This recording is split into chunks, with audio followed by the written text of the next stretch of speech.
Bəzən bir transfer sadəcə klub dəyişikliyi olmur. Bəzən bu, bir ölkənin futbol tarixində yeni səhifə olur. Bu gün danışacağımız hekayə Nəriman Axundzadənin hekayəsidir. Azərbaycandan Amerikaya gedən yol. Qarabağdan Columbus Crew'ya.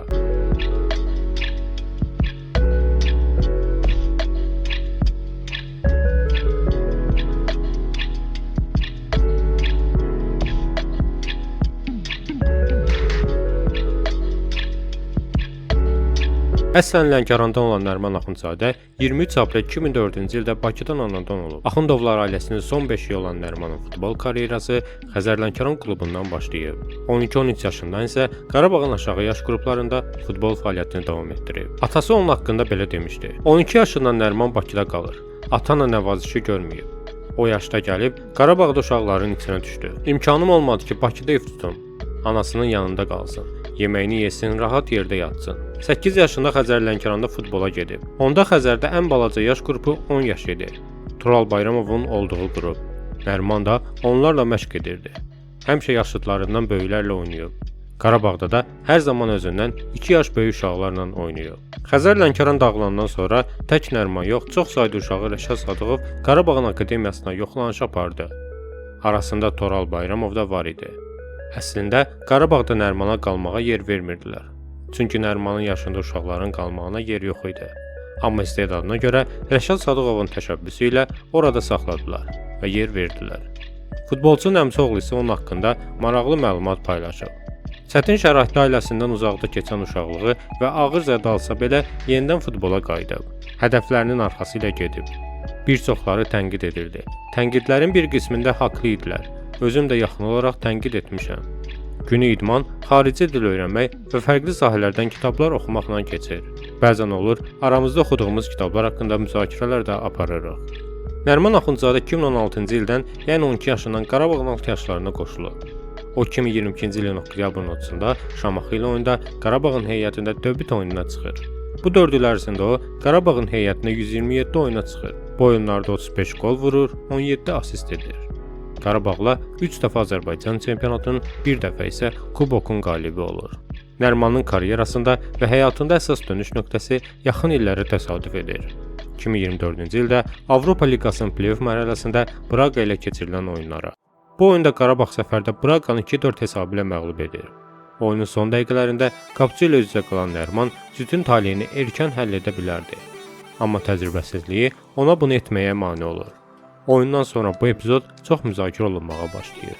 Ən düzgün diaqnoz isə Qurban Qurbanov qoyur və belə bir açıqlama verir. Nəriman bəlkə o qolu vursaydı, daha gec böyüyəcəkdi. Vurmadığına görə tez böyüyəcək. Və üstündən cəmi bir həftə keçir. Qarabağ Bakıda cavab oyununda Braqanı qəbul edir. 56-cı dəqiqədən etibarən 10 nəfərlə oynayan Qarabağa qarşı Braqa oyunu uzatmalara apara bilir. 120-ci dəqiqədə hər kəsin penaltilərə hazırlaşdığı bir məqamda sanki Tanrı Nərimana ikinci şansı verir. Bu dəfə isə Nəriman daha soyuqqanlı şəkildə topu qapıdan keçirərək Qarabağa qələbə qolunu gətirir. Bu qoldan sonra Nəriman ölkə gündəmində daha da populyar olmağa başladı. Hər kəsin ondan gözləntisi daha da artmağa başladı. Amma Nəriman bu gözləntiləri tam olaraq qarşılaya bilmədi. Nərimanın istedadını heç kim şübhə etmirdi. Amma o heç cürə stabil performansını davam etdirə bilmədi. Nəriman bəzən çox yaxşı təsir bağışlayırdı, bəzən isə sanki meydanda varlığı ilə yoxluğu bilinmirdi. Bu mövsüm də elə tam olaraq bu yaşandı. Çempionlar Liqasının seçmə mərhələsində yaxşı təsir bağışlayan Nəriman 2 gol 2 asist edə bildi. Amma qrup mərhələsində bu performansın davamı gəlmədi. Qurban Qurbanovun şans verdiyi dəqiqələrdə Nəriman özünü yaxşı tərəfdən göstərə bilmədi. Günü-gündən ona olan təzyiqlər və tənqidlər artmağa başladı. Həm yaş, həm təcrübə baxımından Nərimanın bu təzyiqlərə tab gətirmədiyi həm meydanda, həm də meydandan kənarda açıq-aydın hiss olunurdu.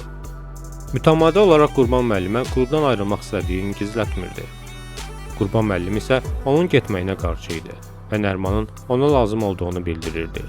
Amma vəziyyət o yerə gəldi ki, artıq Nəriman qəti qərarını vermişdi və yalnız klubdan ayrılmaq barədə düşünürdü. Çox keçmədi ki, mətbuatda artıq Nərimanın okeanın o tayından Amerikada MLS-dən bir klubla anlaşdığı iddiaları ortaya atıldı.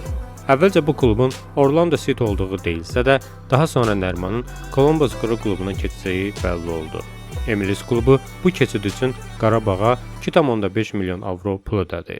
Bununla da Nəriman Azərbaycan Premyer Liqasından transfer edilən ən bahalı yerli futbolçu oldu. Ohio ştatını təmsil edən Columbus Crew 3 qat MLS çempionudur. Sonuncu dəfə 2023-cü ildə çempion olublar. Onlar liqanın Şərq konferansında çıxış edirlər. Klubun ümumi dəyəri 52 milyon avro təşkil edir. Klubun heyətində bizim azarkeşlərə də yaxşı tanış olan futbolçu var, hansı ki vaxtilə Fənərbağçada çıxış edib. Bu Uruqvaylı hücumçu Diego Rossidir. Ümid edirəm ki, Nərimanla yaxşı ikili olarlar. Bəli, bu hekayə 21 yaşlı bir gəncin Azərbaycandan Amerikaya gedən yolun hekayəsidir. Bu hələ hekayənin başlanğıcıdır. Hekayənin sonu necə bitəcək, onu deyə bilmərəm. Amma ümid edək ki, Nəriman üçün ən yaxşısı olacaq.